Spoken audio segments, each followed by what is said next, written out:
what's going on in the world today, then you've come to the right place.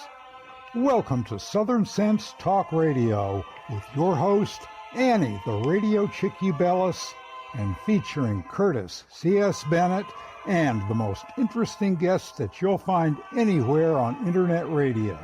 So sit back, relax, and remember, Southern Sense is common sense.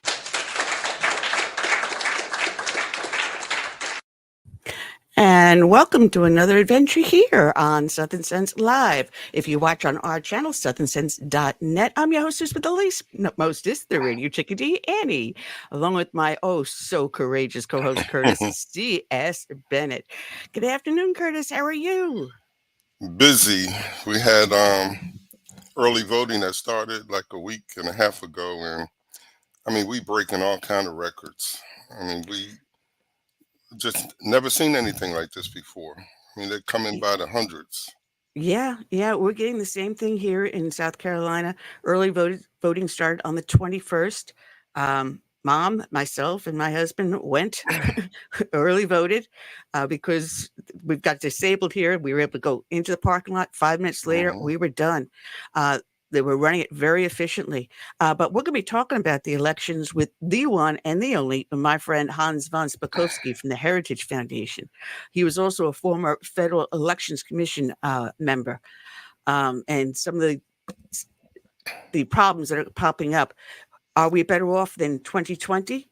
We're going to be asking him if 2024 is any better. And what problems does he see, and whether the solutions for problems that he sees still arising. So we got a lot to talk about. We also have my friend Hannah Davis. She originally was with Heritage, and Fair US stole her away. And she's doing a marvelous job over there. We'll be talking about her, how immigration is affecting the elections here also. So we got a jam up show today. Tuesday is the final day for voting, election day. And we're expecting a huge turnout. Even though we have a large turnout with early voting, we are going to see people by large numbers showing up on election day. I'm very hopeful. I'm very prayerful. But what we'll be talking about is some of the discrepancies that are popping up all last minute and just swarming the swing states. So, like I said, we got a lot to talk about and a lot to do. Yeah, so far I think we've had like 60 million Americans vote so far. So I think the number is higher than that. From what I was watching, we may have 10%, more than 10% of registered voters, which is highly unusual for early voting. I'm hearing somewhere close to about maybe 1/3 have already voted early.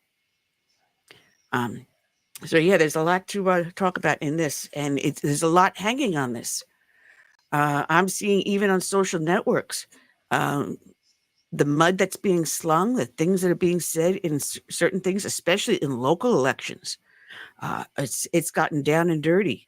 Here in the county I live in, I've been battling my county council on a sales tax referendum, insofar as much as that it may be proven in the end that the referendum may be invalid, not presented according to the law. And that did not go over too well. But it's on the ballot. I'm pretty sure it's going to be defeated.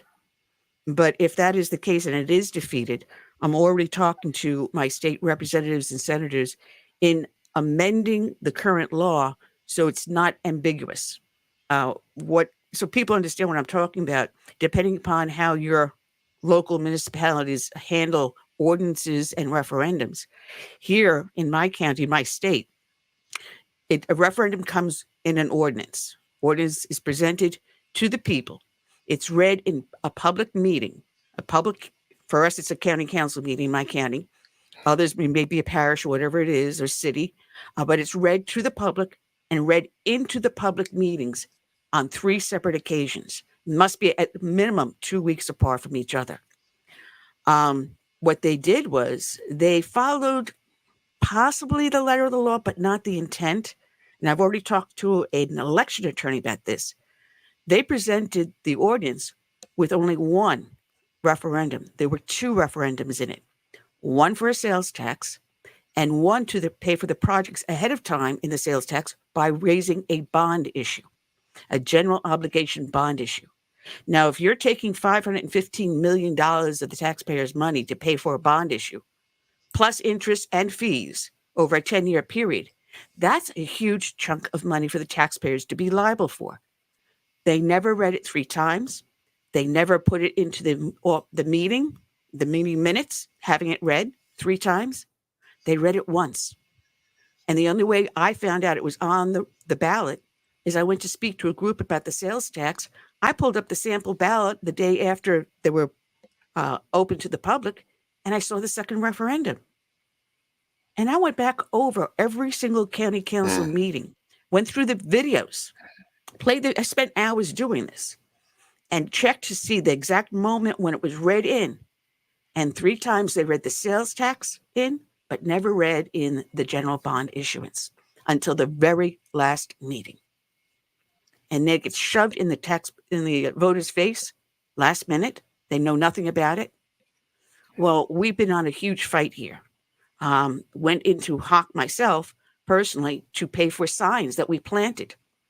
350 signs I paid for, planted countywide. Another group using the same design, because the gentleman who made one of the signs, he himself was the creator. It's his property. Go ahead. He's letting me use it. Let them use it. Total of 650 signs. Wow. Yeah. And I've been going before various groups speaking about this. So, folks, elections are not just the national stage. It's also the local stage. What happens locally will affect everyone around you, your community, and it goes up.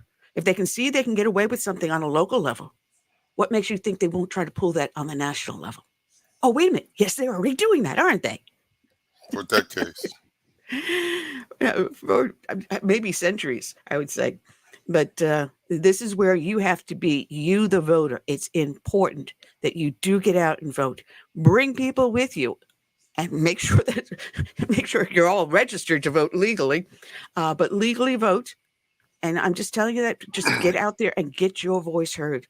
This has got to be a MAGA wave. There's no other way to put it. A MAGA wave. Yeah, I was going to say, hopefully everyone votes the American way. Yes. Well, with that said, we do have a great dedication. So I want to go ahead and get that started. Today's dedication, and this is a little bit extensive. It's going out to 4 individuals. Today's dedication is going out to Deputy U.S. Marshal Thomas M. Weeks of the Charlotte-Mecklenburg Police Department in North Carolina. Police Officer Joshua Eyer of the North Carolina Department of Adult Correction, investigators Samuel Poloche and William Alden Elliott. Their end of watch was Monday, April 29th of 2024. The chief of police in Charlotte held a very emotional news conference on the shooting that claimed the lives of 4 officers. Chief Johnny Jennings was joined by Governor Roy Cooper along with other state officials in offering support for the law enforcement community. Michelle McConaughey is in the WRAL Live Center with new information. Michelle. Yeah, that press conference just ended moments ago, but we now know the names of all 4 that were killed. We know the Samuel Poloche and Alden Elliott of the Department of Corrections. They were both killed. Joshua Eyer was a Charlotte police officer, and U.S. Marshal Thomas Weeks, he is with the Fugitive Task Force. So those are the 4 officers that were killed. They were attempting to serve a search warrant on Monday to Terry Hughes for possession of a firearm by a convicted felon. When they got to a home there in Charlotte, they were met with immediate gunfire.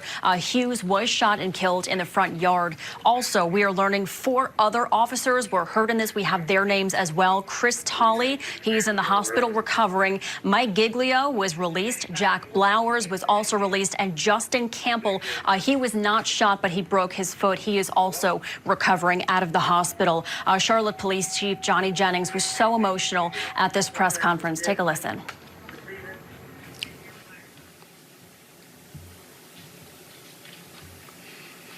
The last few days have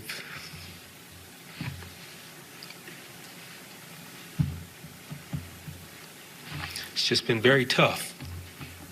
And knowing that you have families that are hurting right now. We'll get through it, though. And Chief Jennings went on to say that certainly this is something that will impact the country. He says this will take time and this will take support from everybody. All of those officers are heroes. It has been a difficult and dramatic 24 hours in the East Charlotte neighborhood where those officers were shot. Hundreds of officers swarmed that neighborhood. And some people had police snipers set up in their homes. Others had injured officers pulled to safety right through their living rooms. WRL's Eric Miller has been in that neighborhood all morning long. And Eric, the damage to the home Hughes was holed up in is hard to believe.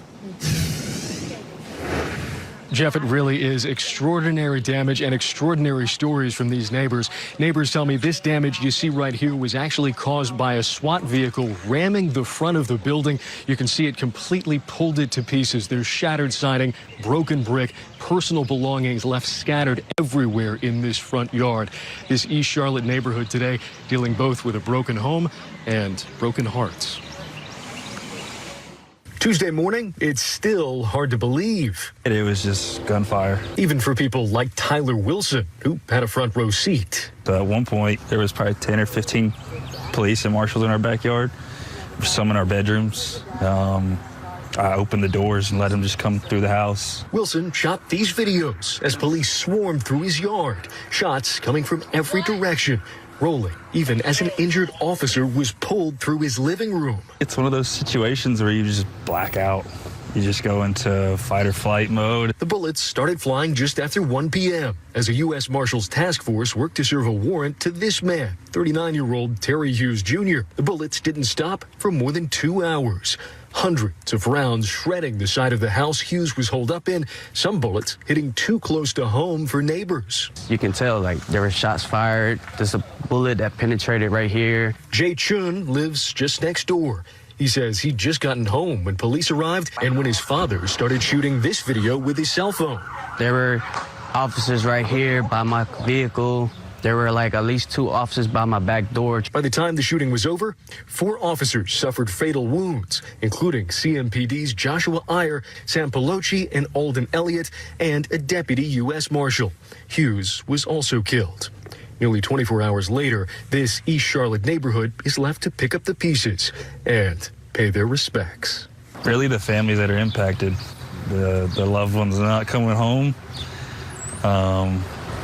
I can't imagine what they're going through or what they're feeling.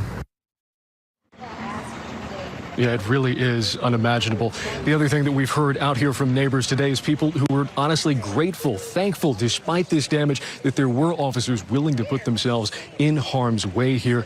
Again, so much happening as this story develops. We'll stay on top of it. I'll send it back to you in the studio.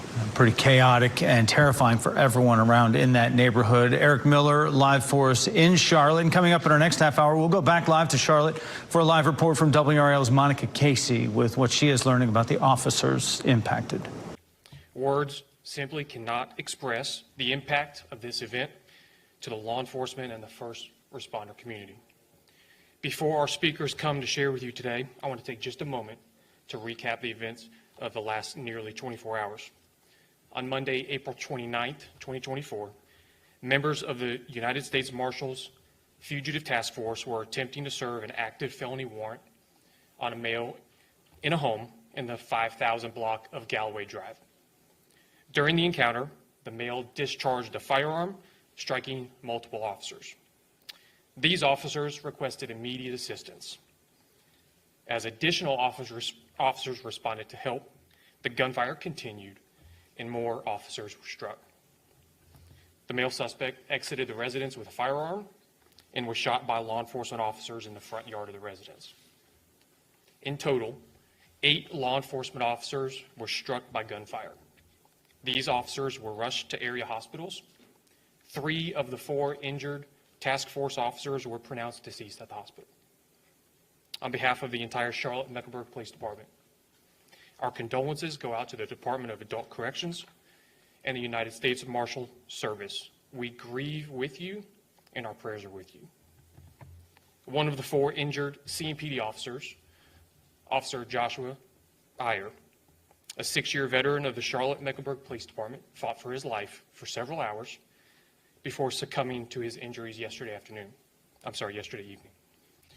A law enforcement procession escorted Joshua to the medical examiner's office late last night. The investigation into this incident remains active and is being led by the CMPD Homicide Unit. Many details remain uncertain at this point. Our speakers this morning include Chief of Police, Charlotte-Mecklenburg Police Department, Johnny Jennings, Director of the United States Marshal Service, the Honorable Ronald Davis, Governor of the great state of North Carolina, the Honorable Roy Cooper, Attorney General of the great state of North Carolina, the Honorable Josh Stein, the Mayor of the City of Charlotte, Mayor Vi Lyles. We will take questions at the end of all of the speakers, so please hold them until then. First up, Chief Jennings. Thank you, Lieutenant. Obviously, the past nearly 24 hours have been heavy on the Charlotte-Mecklenburg Police Department, the Marshal Service, but heavy on our community and heavy on our country. We shared yesterday that there were a total of 8 officers shot while performing their duties yesterday to simply serve a warrant. Unfortunately, 4 of those officers succumbed to their injuries. I want to recognize all of those officers. The North Carolina Department of Adult Corrections, Samuel Poloche. North Carolina Department of Adult Corrections, William Alden Elliott. CMPD Officer Joshua Eyer. And Deputy United States Marshal Thomas Weeks. Also, I mentioned the other officers that were injured and shot while performing their duties as well. I want to give an update on those officers and their names and how they're doing. Officer Chris Tolley is an 18-year veteran of the Charlotte-Mecklenburg Police Department in recruit class 149. He underwent surgery last night. He's still recovering in the hospital, but he is in stable condition.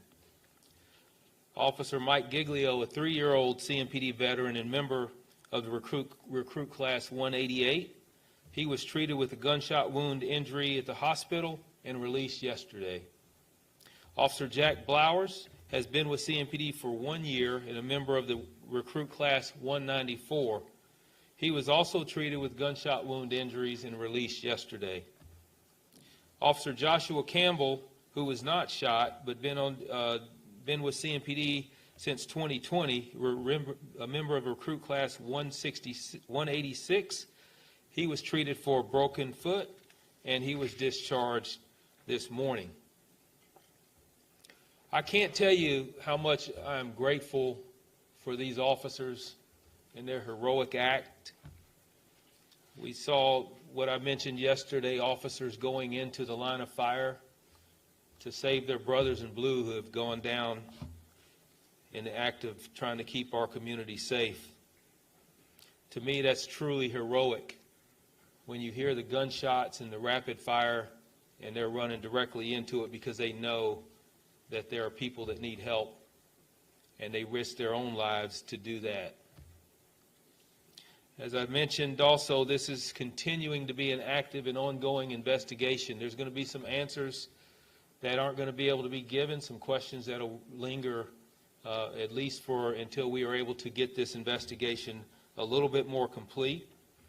But I will tell you that there are, we talk about the U.S. Marshal's Fugitive Task Force. There are 16 agencies that are involved in that task force. CMPD is one of those agencies. We currently have a sergeant assigned to that task force who was on the scene as well.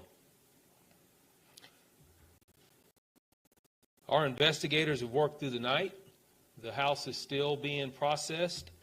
You have to understand the amount of evidence that's going to be collected, probably well over 100 rounds of gunfire or of projectiles and casings that will be collected. But what I will say is that we did recover so far on the scene an AR-15 rifle, a 40 caliber handgun, and also additional magazines and ammo that goes both with the AR-14 and a .40 caliber handgun.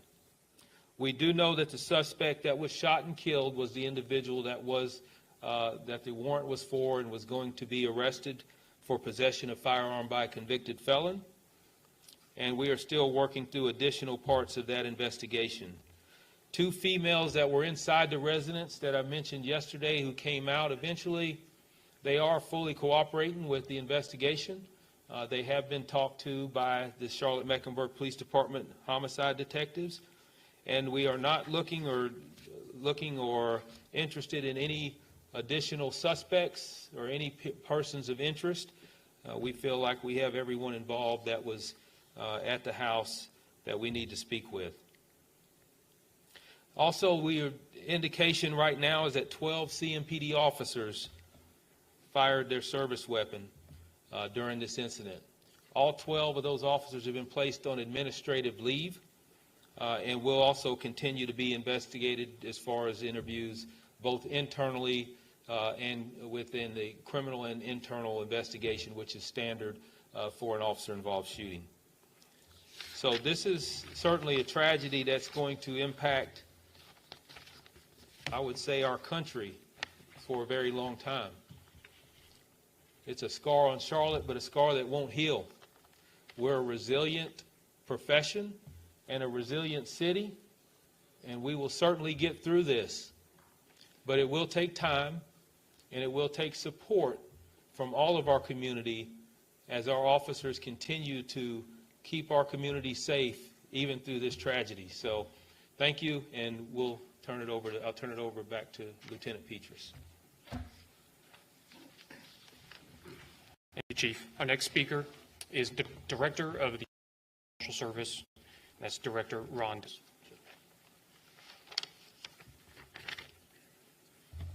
Good morning, and thank you, excuse me, for coming.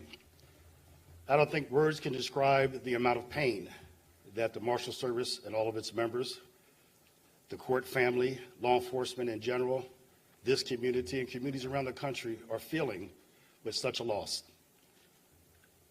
The Chief mentioned for the first time we were releasing the name of Deputy Weeks. Let me tell you something about this hero. Thomas Weeks is a Deputy United States Marshal. He was 48 years old. He is survived by his wife, Kelly, and has 4 children. He was transferred to this district, the Western District of North Carolina, in 2018. So he served 6 years here, although he's been with the agency for some 13 years. We did send out a release with more information along with the photo for you. And I want to make sure that people remember him and the other 3 officers that have perished in this incident. He was assigned to, as I mentioned, the Western District of North Carolina, but he was also assigned to our Fugitive Task Force. And let me just say something quickly about the task force to understand the context in which they operate. As was mentioned, there are over 16 agencies in the task force that covers North Carolina. We have 56 district task forces, 8 regional task forces around the country, and it is an example of what we've seen yesterday of how local, state, and federal law enforcement come together, share resources, make sure that the force multiplier, removing those violent and most dangerous from our community and the safety of our community. And that's what happened yesterday. And so we'll give you, in the future, give you more information about the task force, but Deputy Weeks was serving on that task force, as do hundreds, if not thousands, of deputies and officers around the country every day. Even right now as we speak, there are thousands of deputies and task force officers serving our communities, trying to bring to justice those that are responsible for some of the most heinous crimes in our society. And I want you to just pause a moment and please offer your thoughts and prayers and think about them and their families and everybody that suffered yesterday. We didn't just have a bad day for the community. This is a loss for the entire country. I've been in conversations with the Attorney General of the United States as well as the Deputy Attorney General of the United States to make sure we offer all resources and support necessary to the police department as they continue and to our law enforcement partners. And I want to personally thank all the law enforcement officers from the agency that responded. As more and more comes out about this incident, not only will you see how brave they were, you will see examples of that courage and bravery. Let there be no mistake, they represent the best of us. They are truly America's finest, and it's just an honor to serve with them.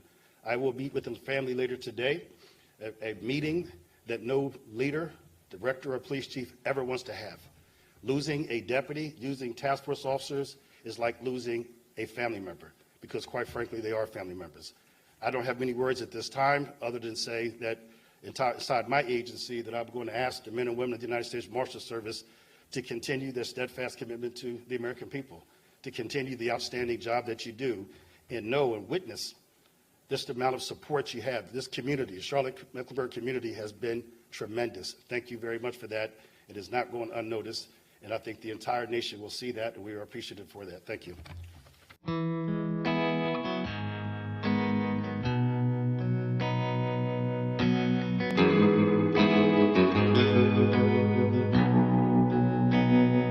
Let it be said, when we finish this race, we kept them free, we led with grace. Let it be seen,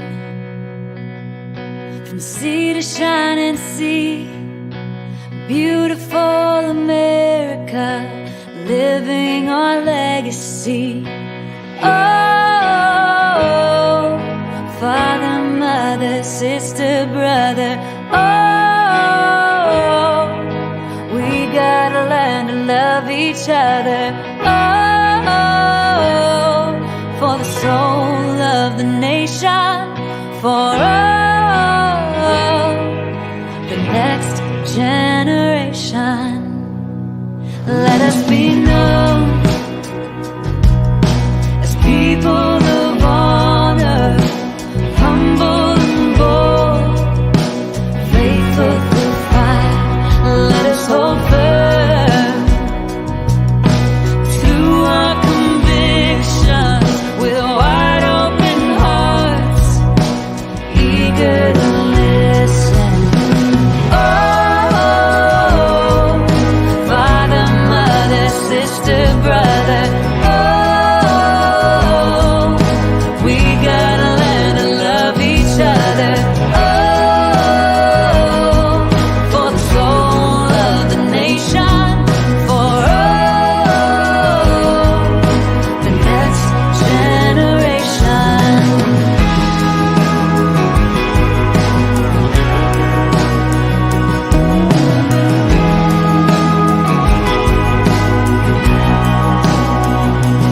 Let us make room. Let us reimagine, welcoming voices with true compassion. Let's craft a world with hopes and dreams, challenges known, those still unseen. Oh, father, mother, sister, brother, oh, we gotta learn to love each other. Oh, for the soul of the nation, for the next generation.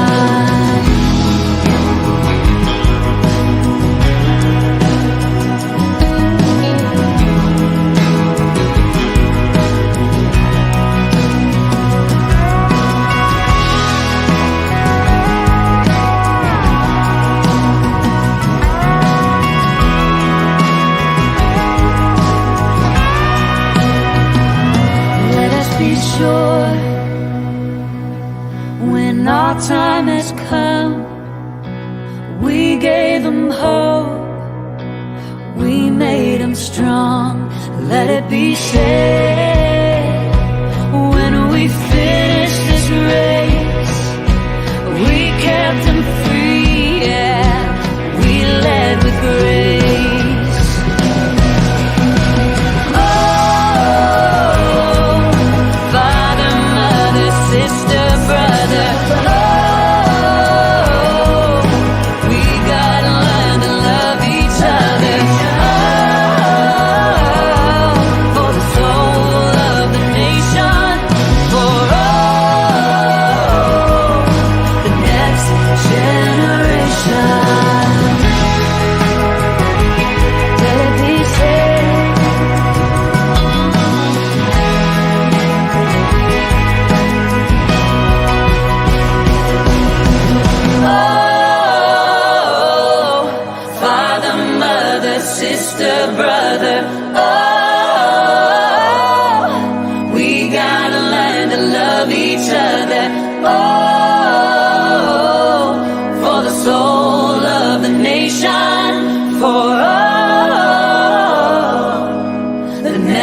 generation.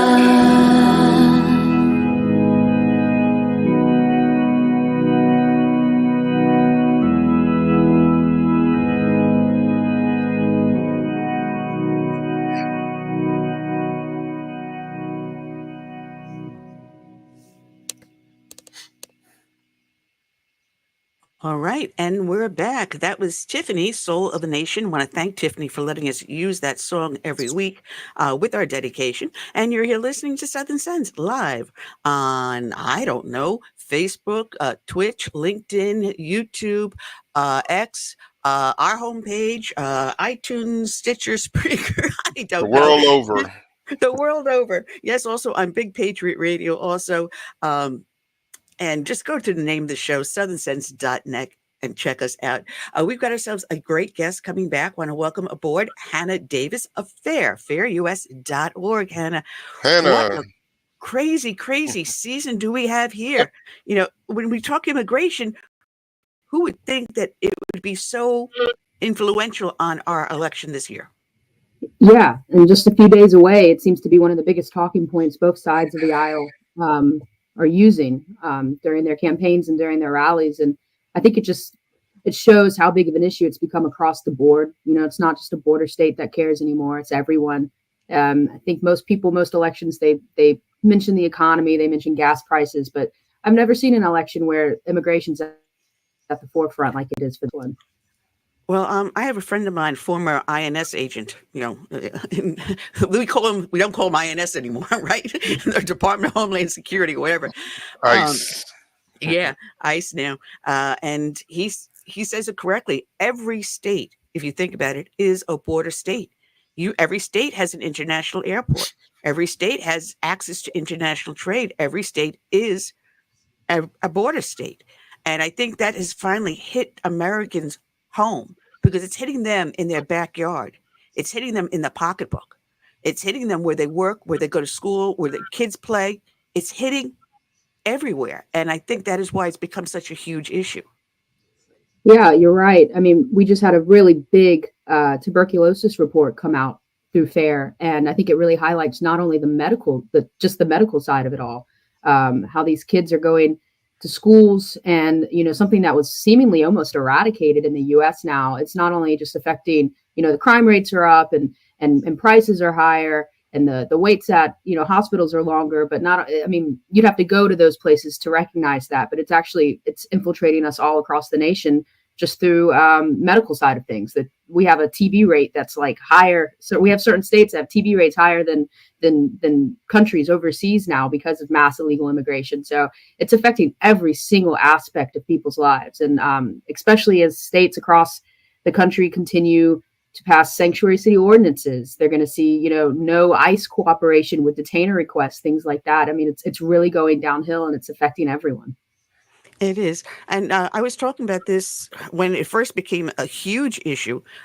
Actually, when we started the show, good Lord, 14 years ago, I was talking about this issue, where it was cases of diseases, as you said, that were eradicated. Measles, rubella, leprosy. Yeah. There were instances of leprosy coming in Los Angeles as they were dealing with the illegal immigrant population there, where we would never see a case of leprosy before. And as you mentioned, tuberculosis, smallpox, all these things. And now that they have these threatening commercials where grandma may be giving the little baby the disease, instead it's the illegal immigrant that may be working in the cafeteria in the school or in Walmart. Walmart is hiring illegal aliens, courtesy of our U.S. government, allowing them to. So you think you're going to be safe going to an American store, but you're going to be interacting with the illegal aliens no matter where you go. And you don't know who these people are because their backgrounds have not been checked at all. So we have this group, and I'm married to a Cuban and I can't speak Spanish. Tren de Aragua. Yeah. All right. That is popping up not just in Aurora, Colorado, but we have now large gangs in Texas, and they're spreading nationwide. And you wrote a great article about this. Did we just lose Hannah? I think her screen just froze. I lost you guys for a second. Yeah. I mean, you were there with this really silly grin on your face, and I'm going, I think her camera froze. Photo It's a cute time. grin. It's a cute grin. Yeah, TDA. If you can't pronounce Trinidad, I have a hard time spitting it out too. I just call it TDA. They're across the nation. They've got strongholds in Florida and Texas. Very big strongholds in Denver and Aurora. I mean, they're kicking down apartment doors in Aurora. I like to focus on Colorado just because the local community is trying to downplay it so badly. You've got Governor Poloche out there in Colorado. You've got the mayor of Colorado. They keep acting like nothing's going on, but it's very evident that it is. And I actually praise the VP and the presidential nominees, Trump and Vance, for shedding light on it. They're not letting up. They're bringing it up at their rallies. They're creating Operation Aurora. They're talking about it. They're talking about it on the mainstream media, really trying to highlight just how insane the infiltration of TDA is. I mean, we've got gangs in schools now. TDA is trying to recruit middle schoolers out in Texas. I mean, it's absolutely insane what's going on, and it's all because of the open border. And until we close a border, until something changes along federal policy lines, it's going to only get worse. And I say that every other month when I'm on here, and I always think maybe it can't get worse, but it does. It always gets worse. And imagine what it's going to be like if we have another 4 years of an open border. You know, we talked about MS-13 when they rose to the prominence, but this is MS-13 on steroids, where MS-13 was mostly about street gangs selling drugs or prostitution. This is just the complete takeover of entire neighborhoods, the economy of an entire neighborhood too.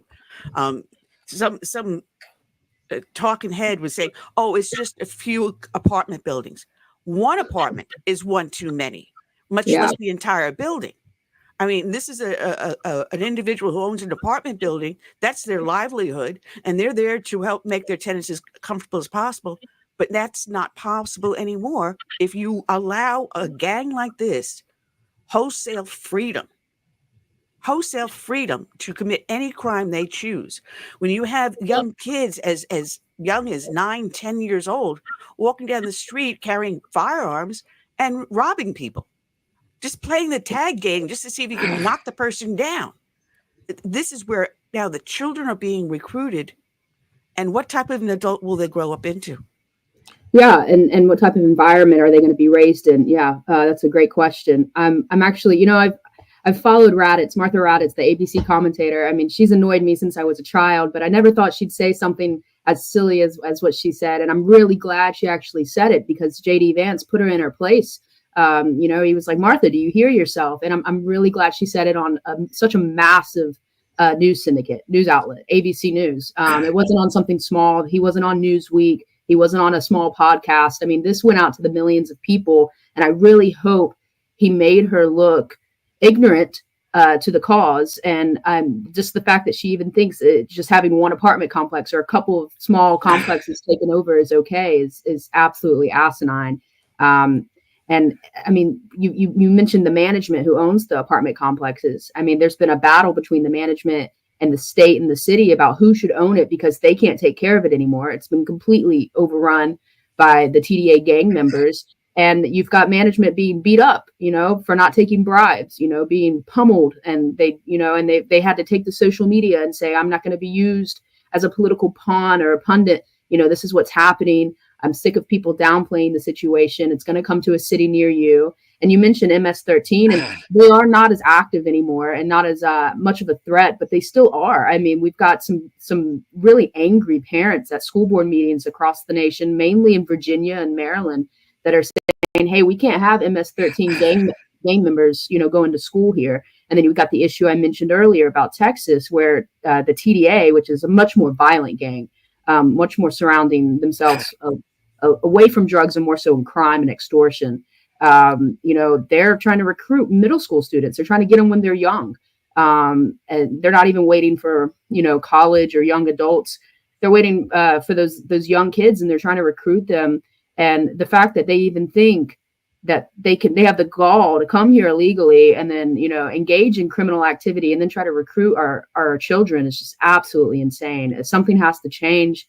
And until it does, I hope that political commentators will keep mentioning it and keep being shedding light on the situation as a whole, because you're right. I mean, where are we going to be in the next 4 years if things don't change? Yeah. I'm sorry, Chris. I was just going to say, just imagine the people that are forced to remain in those apartments, the fear and terror they live in, day out. These become an actual war zone. So even if we were to call in the National Guard or anyone to do a wholesale takeover of those apartments, there's hostages. Mm-hmm. And the tenants are angry. I mean, Cindy Romero, she went on Fox News and she felt forced to move out because there were people wielding and brandishing weapons in her hallways or kicking down doors. And these TDA members, I mean, they are violent. As the media tries to downplay the issue, or the governor does, or the mayor, it's just kind of ironic because, at the same time that they're doing that, the Aurora Police Department, the APD, are releasing statements every other month talking about how many they've arrested that they know are gang members of TDA, arrest people that they suspect are gang members of TDA. That viral video from a couple months ago, they've arrested a couple people from it. And these people have, charges from kidnapping to domestic violence to attempted murder, extortion. I mean, it's the whole 9 yards. These, they make MS-13 look like a walk in the park for sure.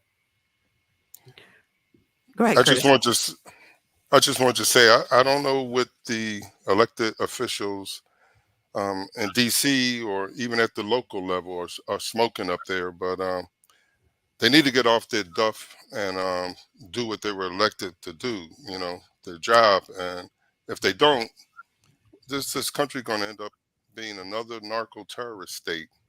We have to use everything that we have legally at our means, even if it's the RICO Act, to come, go after these folks. They went after the mob, and that seemed to work. But I'm just saying, I can't see how a local sheriff could allow this to go on in his county. Yeah, and the sheriffs are upset too. I mean, they say that their hands are tied. Going back to ICE detainer requests, you've got entire counties that aren't honoring ICE detainer requests and have to release these criminal illegal aliens out onto the streets. And the sheriffs are just as mad as the citizens. They're like, we can't do anything. This is a statewide ordinance or a countywide ordinance, and we have to abide by that. And to go back to, the people you said smoking up in DC, I do think that they know that they're wrong. There's no way they wouldn't know that. I think they have to, it's a hardline issue. It's a very polarizing and political issue, and they are on a certain side of the aisle. And so they have to just abide by the rules of their playbook. Anything else would probably get them ostracized. I think it comes down much more to something like that. There's no way they don't realize what they're doing is wrong. There's no way they don't realize that, tuberculosis is rampant in our states. We've got crime rampant. People are being deported 5 times over before they commit a heinous crime, and then they're arrested. They know that's wrong. I think that they don't care because it hasn't affected them yet, but they should care because it's affecting their constituents, and that's the issue. Well, one of the things I've noticed doing the research for today's show, and I'm glad that the person following you happens to be a friend of yours, Hans von Spakovsky from America. So this is why I'm glad it weaved in together, because we are getting reports of illegal aliens attempting to vote. And one instance, there is a third-party group called Field and Media Corps, and they've been spearheading a lot of these illegal registrations. They're asking for absentee ballots. They're telling people to ask for absentee ballots. But ironically, most of the ballots that the people using the excuse said they broke their hand or they broke their arm. I mean, if you get 1 or 2 people saying that, but also almost every single application states that, and the addresses, one person's address came up in the middle of a field. They're finding addresses are not accurate. Phone numbers they put down there are not working. And when they do trace them back, they find that they go back to an illegal alien. So it does affect our elections. I think this was in Pennsylvania, 5,300, I believe was the number. Let me double check. Oh, 2,500 in Lancaster County alone, Pennsylvania. Pennsylvania is a swing state. So if they're doing this in Lancaster, imagine what's happening in Philadelphia, Pittsburgh, and other areas that are important for a swing state. Yeah, you're right. I saw a video online actually of a woman, she hadn't voted in years, just something she didn't prioritize, and she went in to early vote in this election, and it has shown that she has a voting history going back 10 years, and she hasn't voted in years, and they were all illegal aliens. And so it is wild. And I do think, I did an absentee ballot this year, and there was a huge list on it for reasons why I shouldn't have to provide my ID. And I'm voting in North Carolina, and North Carolina is one of the 8 states that's actually trying to do something opposite, just like South Carolina with the referendums to change the constitution of the state that declares very, very expressly that, only U.S. citizens should be able to vote over the age of 18. And for every state that's doing something good like that, and we don't know the outcome of how those 8 states will do. I know South Carolina, North Carolina, Kentucky, and a couple others. Florida. For every state that does that, there's states like California who do the opposite, like Santa Ana right now. I mean, they have a referendum on their ballots that if it's passed, they'll be the first state in California to allow non-citizens to vote in all their local elections. And it's just a trend. For every state that tries to do right, there's another state that's going to follow this wave of prioritizing illegal aliens before their own citizens. California, I mean, the same place, Santa Ana, they were already the first city in Orange County to pass a sanctuary ordinance. They allow non-citizens to serve on their school boards, on their committees. They allow them to vote on the school board and committees, serve on the city council. And right now they've got a referendum up for vote to say that they should be able to vote in all of the state and local elections. And it's, I believe in the power of the states, but it's a shame that for every handful of states that are trying to get it right, there's a couple that are very, very powerful that are doing it wrong. Didn't Governor Newsom just sign into law legislation stating that it's not required to have an ID to vote? Yeah. And there was one city, I forget what the name of the city was, that passed an ordinance stating that you had to present it, and then to counter that, the entire state has that legislation in effect. Yeah, it was Huntington Beach. So California is okay with, Santa Ana allowing this to go on their ballot and allowing illegal aliens to vote in local elections, but they're not okay when Huntington Beach says, hey, we'd like for people to show ID before they vote here in our city. And so it's a trend, and it's a bad one because California is such a very powerful state, has a mass amount of illegal immigrants there. And at the end of the day, it's calculated, and it's understood that it's to sway elections, to further incentivize more mass illegal immigration. And for every state like Texas or Florida that does the opposite, these migrants, as long as the border's open, they're going to go to states that allow them to go there. So, well, it brings me up to another question, because this is something I've been debating with people in my own state when they were talking about amending our state constitution to state that you are a U.S. citizen over the age of 18 to vote. The census, the past census that came through 2020, next one is in 2030, didn't require you to state that you were a U.S. citizen. Now, according to the Constitution, we're apportioned representatives based upon the population. Mm-hmm. I personally feel that we should amend the Constitution that the apportion of representatives should be based on the population of U.S. citizens. No, I agree. What they're doing is they're stealing our vote. Because if we did that, imagine California would lose maybe 4 to 6 representatives. Mm-hmm. Yeah, no, I agree. And I actually, when I discovered that the census didn't require that, I was actually really shocked.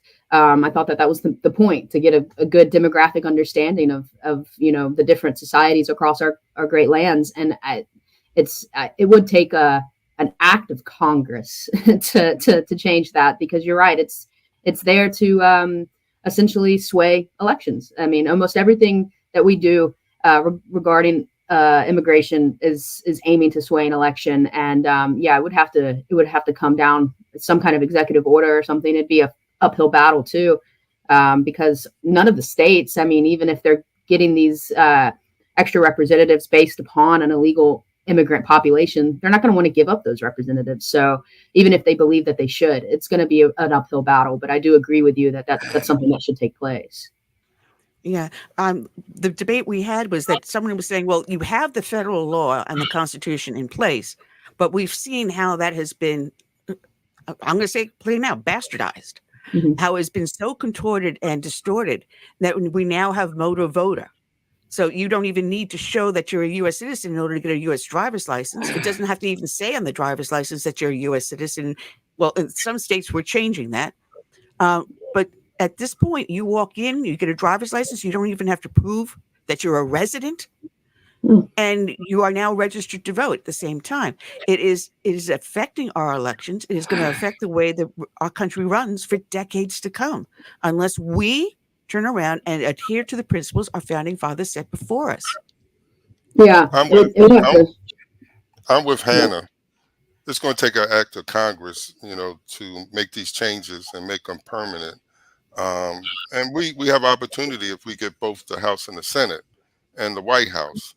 There's no reason why they can't come together and do what's good for America and what's good to maintain what few rights that we have, remaining.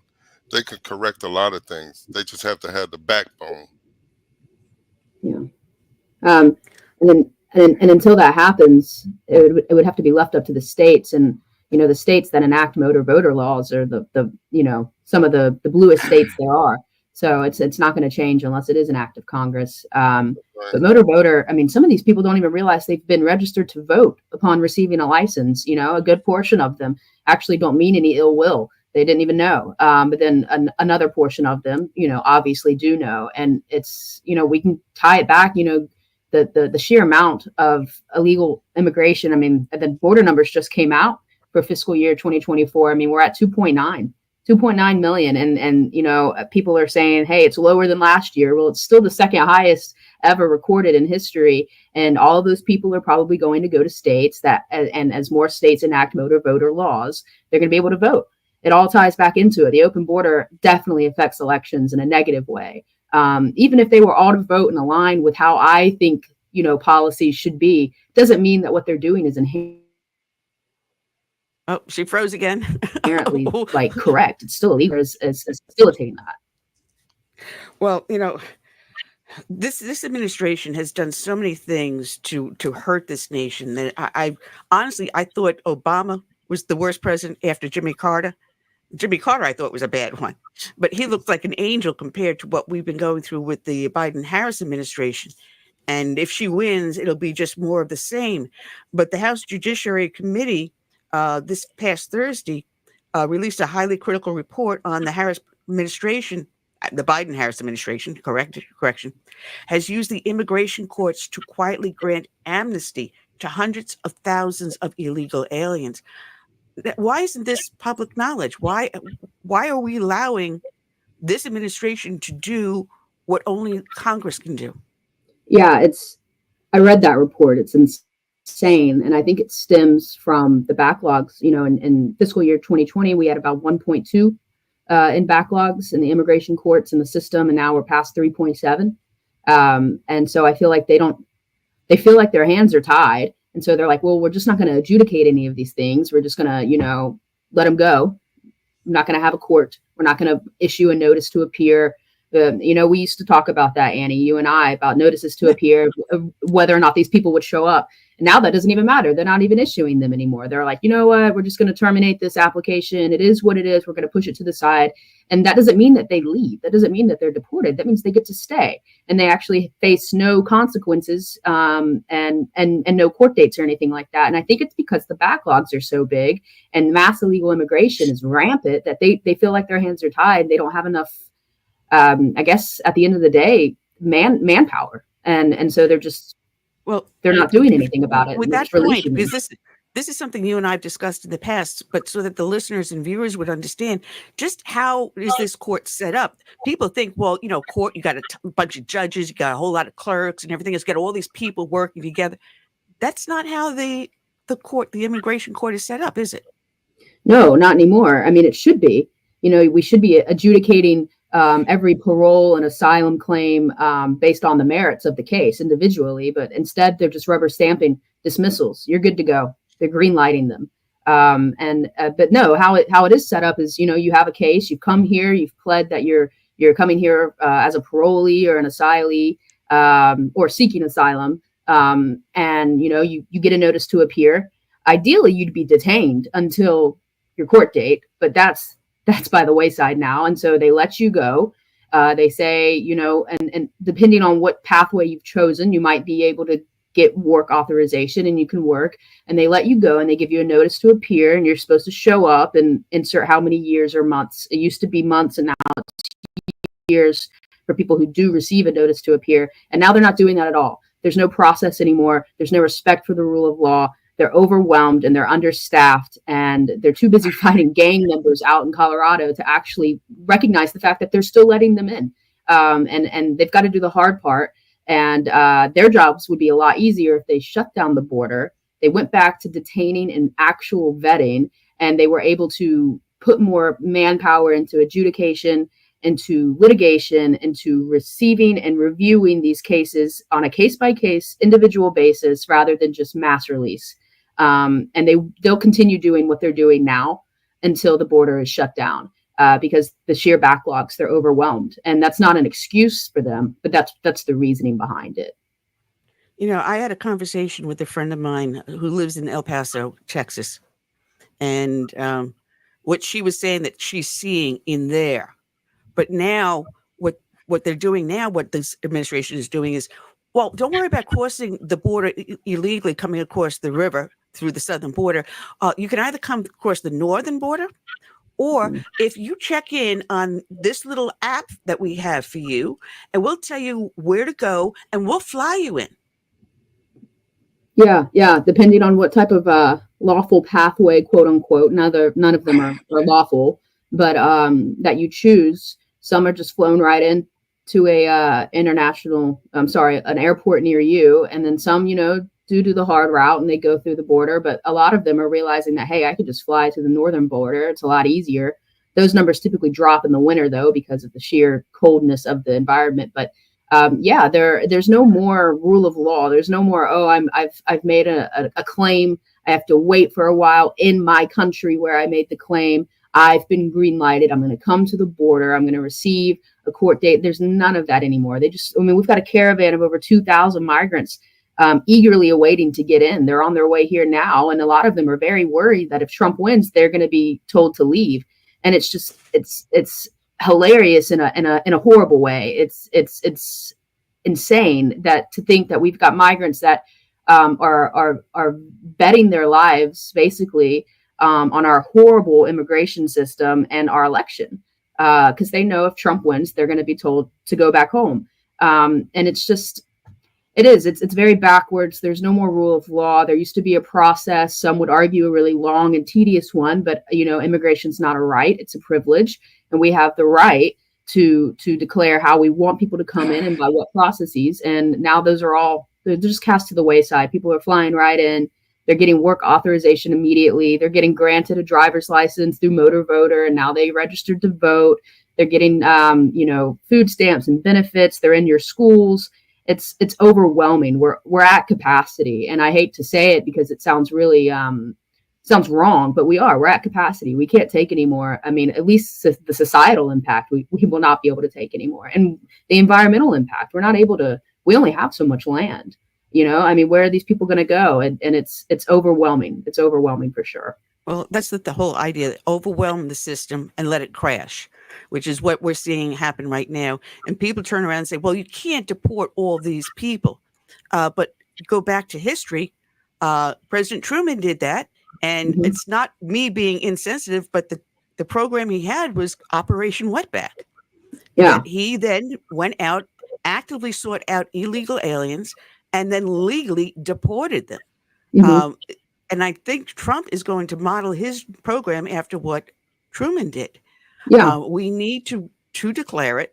And a lot of people, yes, will self-deport, but we have to go through the diehards and just say our border, our nation should be sovereign. Yeah. And self-deportation is the way. A good percentage will go because of that. If they have no incentivization to stay, they're not going to. But it's the ones that came in. It's the 2+ million gotaways that have come in across the time span that Biden and Harris have been running our immigration system, that they're not going to leave without a fight. They don't care if you de-incentivize a reason to be here.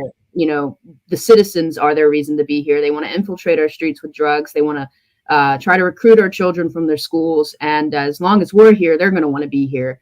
And so, yeah, you're right. It was an insensitive term that he used, but Operation Aurora is something that Trump has touted off, saying that it'll work, and it will. I mean, it's basically inherently just a roundup game. Apprehend, detain, and leave. Well, Hannah, I'm going to bring someone on so you can say hello before we say goodbye. Sure thing. Just a second. Bringing on Hans von Spakovsky and a former colleague of yours, Hannah Davis, who left you for Fair. Shame on her.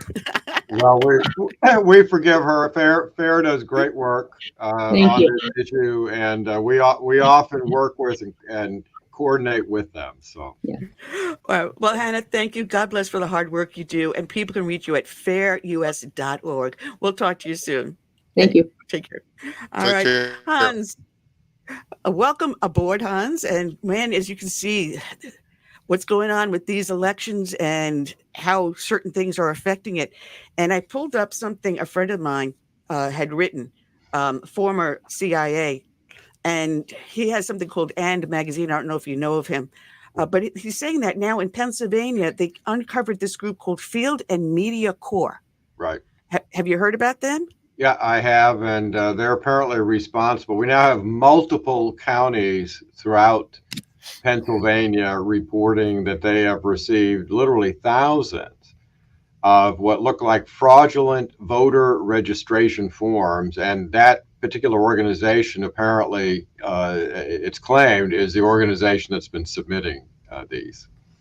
Yeah, they're going out there and they're having people submit, or they're submitting, because the signatures on there and the witnesses are often the same. Right. A lot of them, what flagged them in Lancaster County, as I understand the article, is that vast majority of them said, "Oh, I broke my arm or I broke my hand." Well, you can have a small handful, no pun intended there, that will claim that injury for a reason to vote absentee, but to have almost every single one that comes across. And then they started to check through Social Security numbers and driver's registrations, and the data just wasn't matching. Right. Nothing was matching. Right. And well, it started in Lancaster, but like I said, there are now other counties reporting the very same problem. And, some folks will be out there and say, oh, well, this is no big deal because they've been caught. Well, yeah, some of them have been caught, but how many have gotten through? That's the issue. And if places like Philadelphia, which does not do a very good job of running its elections, if they're not catching these, well, then once a fraudulent registration has made it into the system, you've got the potential for someone using that fraudulent representation to vote either in person or through an absentee ballot. And certainly, like in Philadelphia has this long history of voter fraud cases there, not only in person but involving absentee ballots too. So that this should concern everybody, frankly, no matter which side of the political aisle you're on. Well, I have a long list of questions, and I don't think we can handle them all. All right, I'll try to give short answers, okay? Well, I got into a huge debate on social media because here in South Carolina, we have a constitutional amendment on the ballot, a referendum, to mandate that if you register to vote, you must be a U.S. citizen over the age of 18. Right. And everyone's saying, well, why do you need that? Because we already have federal law and we have the Constitution. Why do we need a state amendment to our Constitution? And I said, well, how often does the federal government actually follow the law? And you did a great segment with another host on absentee balloting, which is a perfect reason why we must verify that this is a U.S. citizen. Explain what is wrong with absentee balloting. Well, I'll do that, but folks need to understand that unless federal law deals with federal elections, and there's a reason why places like the District of Columbia, Boston, San Francisco, and others have actually made it legal for people who are not U.S. citizens to vote because New York? in local elections, New York, in local elections. And that's why you need a provision in the state constitution that says that only U.S. citizens can vote in all elections in the state, whether it's a state election or a local election. Look, the problem with absentee ballots is that, in European countries, which folks always look to as, oh, they're great, they're a model, they don't allow them. And the reason for that is that it's too easy for them to be stolen, filled out by other individuals. You're dependent on the U.S. mail to deliver them on time. No problem. Right. And also, look, they put voters in the position of potentially being pressured and coerced in their homes, something that can't happen inside a polling place. And that's why, we may need absentee ballots for people who are so physically disabled that they can't make it to a polling place, or who are going to be out of town, except that the out of town excuse doesn't work very well anymore because we have early voting now everywhere. And there are very few people who, in Virginia, for example, early voting starts 45 days before Election Day, with the exception of maybe military personnel or people who work for the U.S. State Department. How many people are going to be out of town for that entire 45-day period? Not very many. Right. Not very many. But when I think about the overseas voters, there are people who are voting absentee ballot overseas that have never resided in the United States, much less the state that they are voting in. And I think Michigan is a perfect example of inviting anyone to declare that they need a ballot for Michigan to vote in our elections.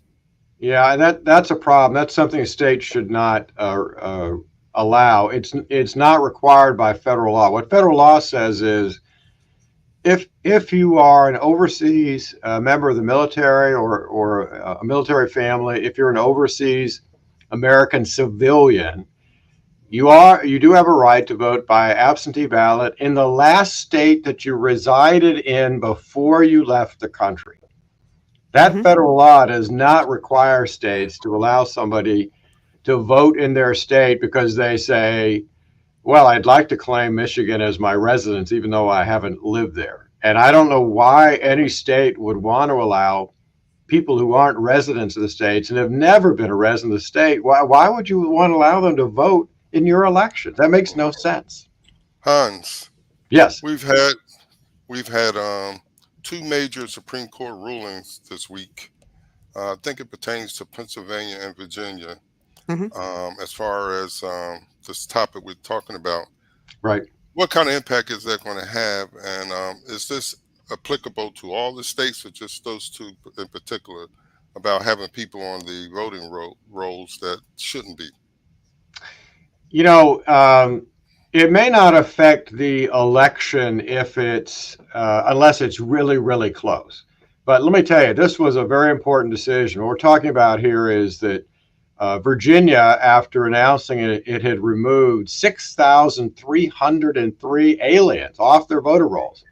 And I keep hearing folks in the mainstream media saying, oh, these people, they don't really know that they were aliens. Wrong. These are all people who self-identified as aliens when they went to get driver's licenses.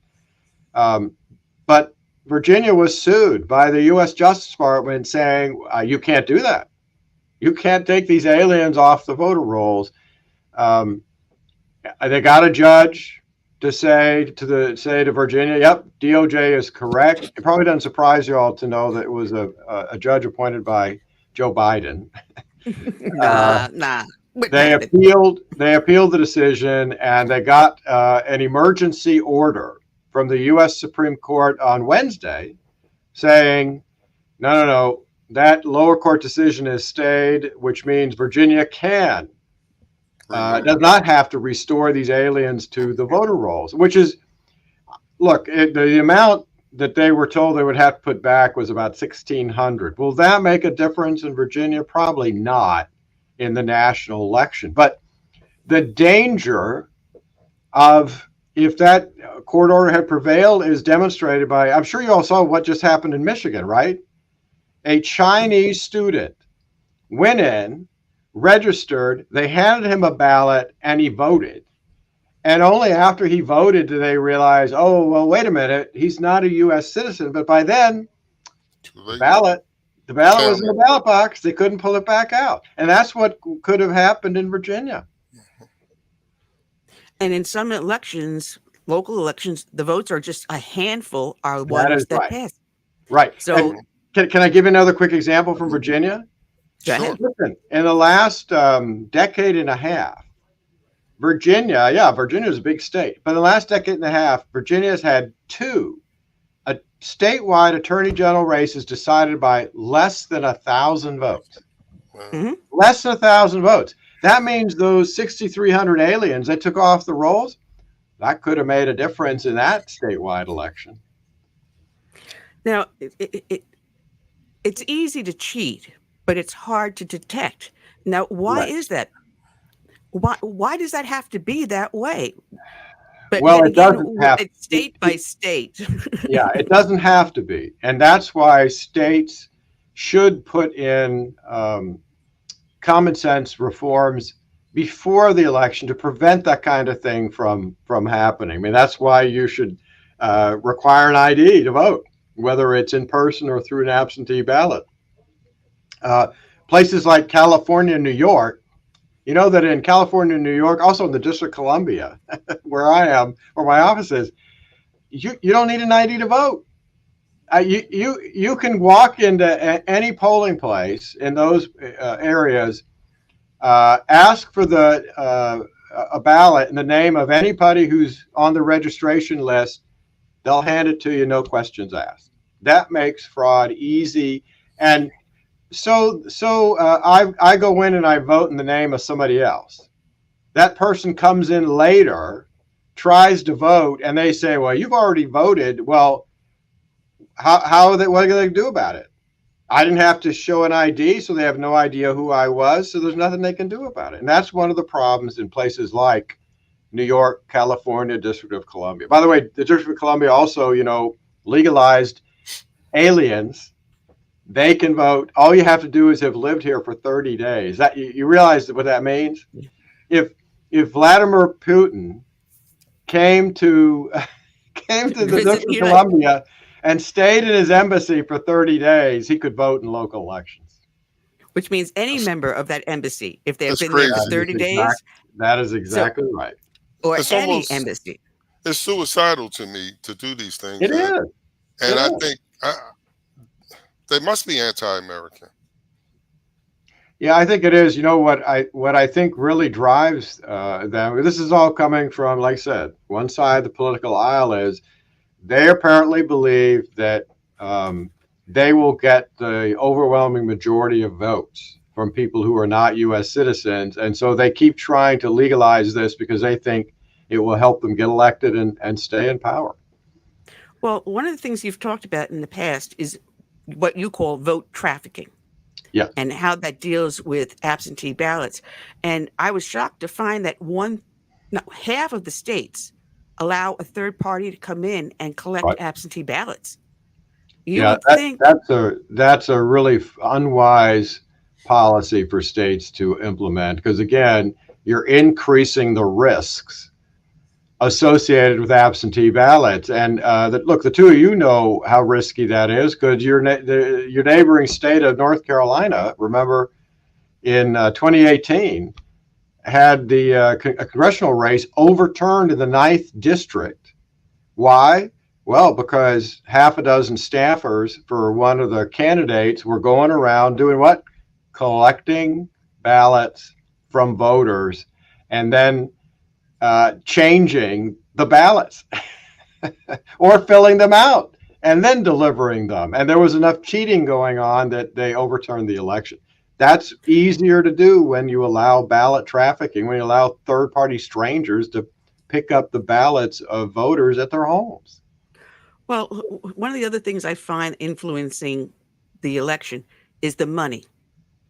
And God bless my mom. She's 92. and she wanted to donate to a certain campaign on the right side. I found I now have 6 Trump hats. Seriously, I do. But as she was asking me, and she always asks me to take a look at a website before she does anything, which is smart. There was a group called Act Blue, and they were diverting funds that were being sent towards a Trump or a Republican candidate into the Harris campaign. And they were doing it because they didn't require the CVV, that secret coded 3-digit code on the back of the credit card. And some people were being hit with, I think one woman was like $3,500 on her credit card, others extremely high amounts. One person had 3,000 charges on one 24-hour period. Finally, the law is catching up with them. But we saw this with the Zuck bucks. And, Zuckerberg was paying people in Florida to register to vote, and a lot of them were felons. Now they're going after Elon Musk, but he's doing something different. He's not saying go out and I'll pay you to go out and vote. He'll just say, if you're a registered voter and you sign my petition supporting the First and Second Amendment, I'll put you in a drawing for $1 million. But now they're saying he's doing something criminal. I don't see how that's criminal. He's not. Okay. They know it. The federal law is very clear, very straightforward. It says it's if you knowingly and willfully pay someone to register to vote, you've broken the law. But as you said, he's not doing that. He's putting people into $1 million lottery if they sign his petition signing the First and Second Amendment. Now, to be qualified for it, you have to be a registered voter. But he's doing this for people who are already registered. He is not paying them to register to vote. So he's not violating federal law. You all probably heard the latest. There was actually a hearing. They just had a hearing in Philadelphia because he was also sued by the Soros-supported DA in Philadelphia, who claimed that he's running an illegal lottery. Well, that also is not a valid claim for the simple reason that the law in Pennsylvania is actually very clear. What the courts have said is it's only an illegal lottery if to participate in the lottery, you have to buy a ticket. In other words, you have to pay money.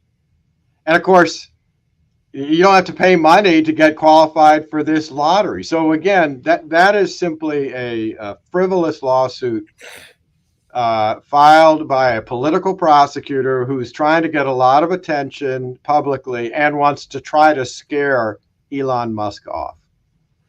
And he's not a man that will scare very easily. No. Well, not only that, Elon Musk, with the money he has, I'm sure he consulted with his attorneys. That's and they exactly said everything right. he's doing is legal.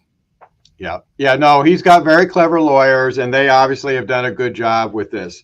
I will tell you that you're only people in certain states can qualify for this lottery, and I'm disappointed that I'm not in one of those states. Otherwise, I would sign up for it.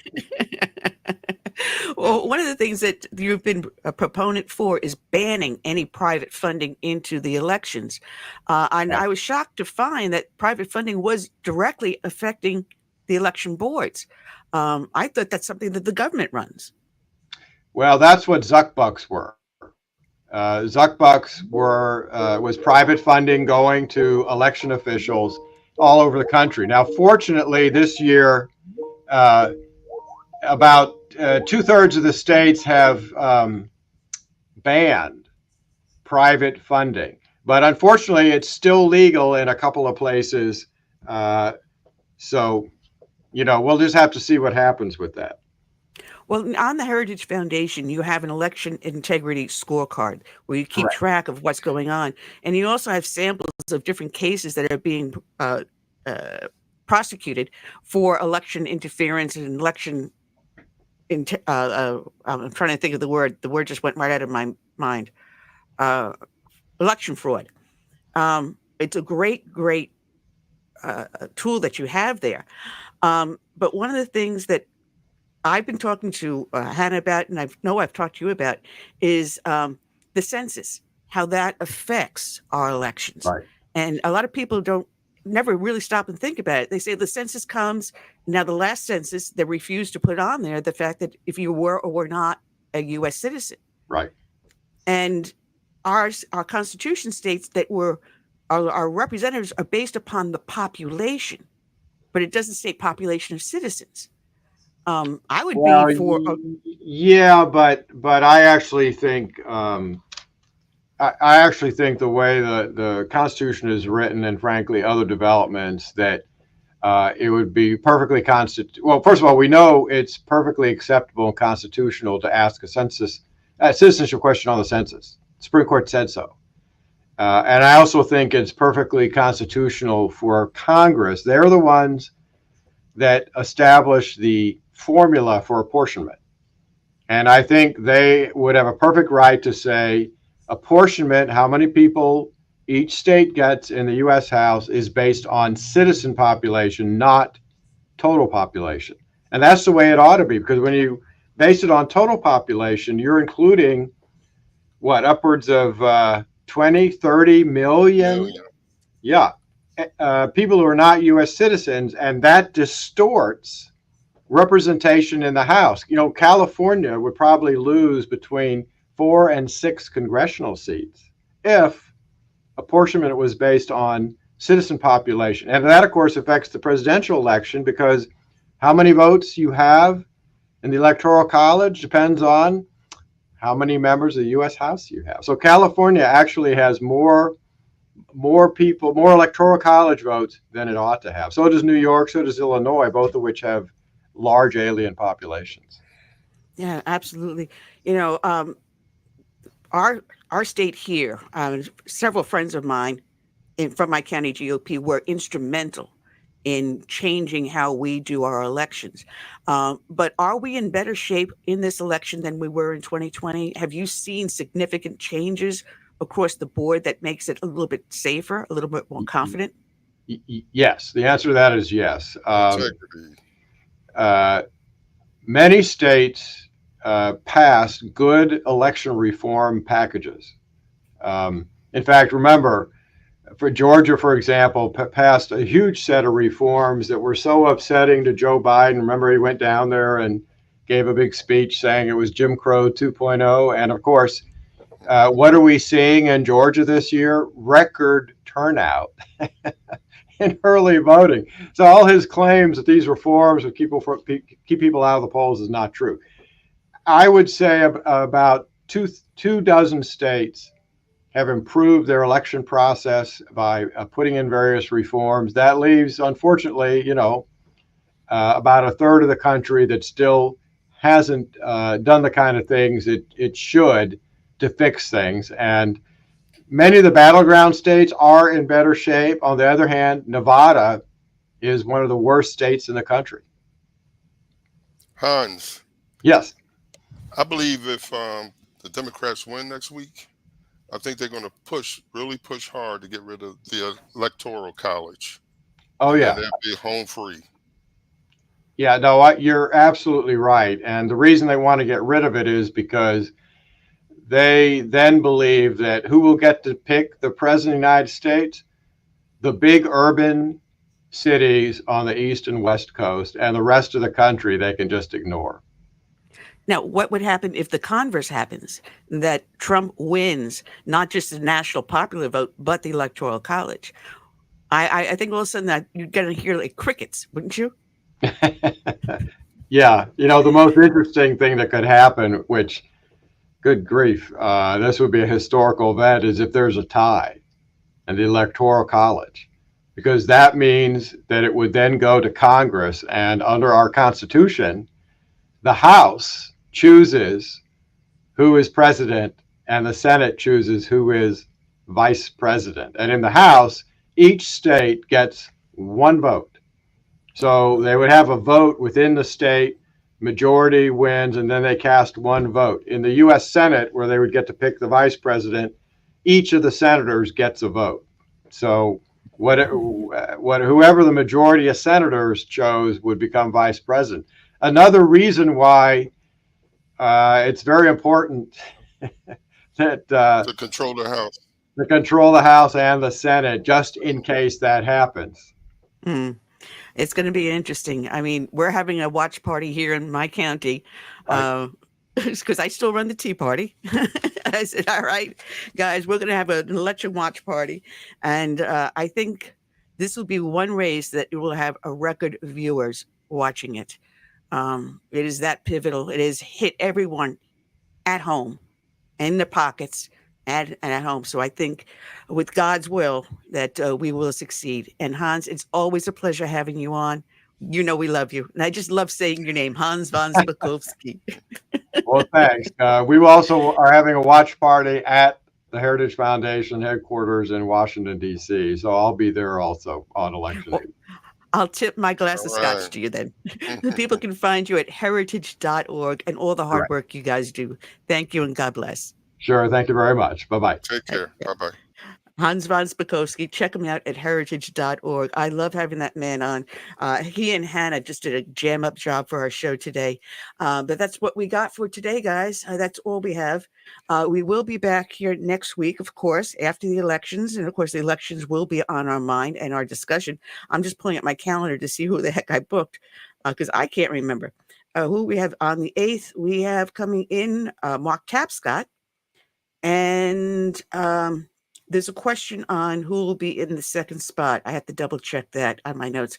But Mark Tapscott with the Epoch Times will be with us. And we'll be talking more election and how we fared in it.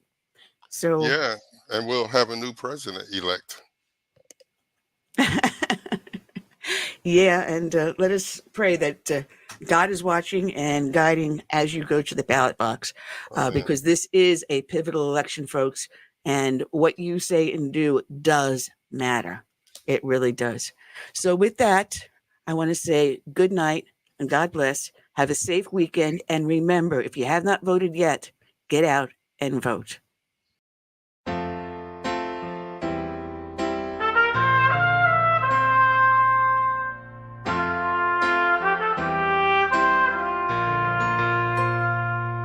I'm praying for this land I love, America, America, the home of the free.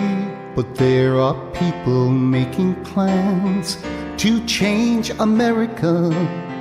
They've no respect for her or what matters most to me. That's why I stand for the flag and I kneel at the cross. Mourn for the friends I have loved and lost. And I still believe in God we trust, and the freedom our forefathers granted us. I hope it's not too late to save America.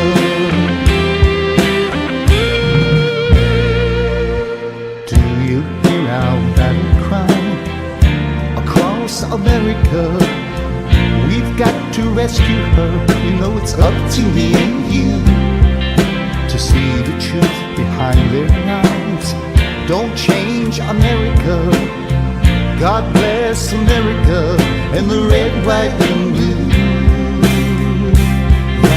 Why I stand for the flag and I kneel at the cross. Long for the friends I have loved and lost. And I still believe in God we trust, and the freedom our forefathers granted us. I hope it's not too late to save America.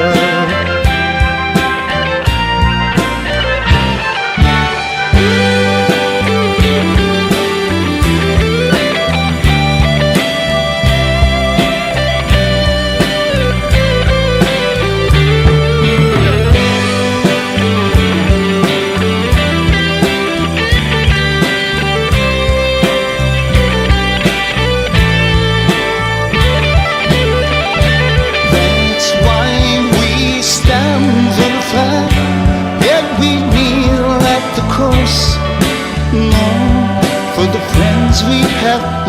often lost, and we still believe in God we trust.